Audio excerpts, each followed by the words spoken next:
Take downward facing dog. Lift through your left foot. You can bend your knee. You're going to take a big hip circle. Bring the left knee towards the arms, and we're going to cross it over. So the left knee is going to come to opposite elbow. Hold, squeeze. Good. We'll straighten. Another nice place to pause, lift.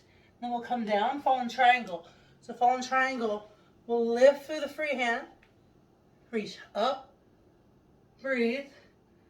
Now for this exercise, we're going to bring the weight into the down foot and down hand, reaching the free hand forward so it's parallel above the foot, and we're sliding this foot up, either knee to arm or toe out here.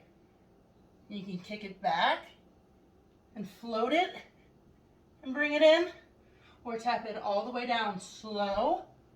Reach up, maybe even pull back, and then reach forward. Tap, down, inhale, reach, forward, tap, inhale. Good, one more time, reach forward. Again, either knee slides up, toe drags, or you can tap for your toe. Whatever feels good, take your time.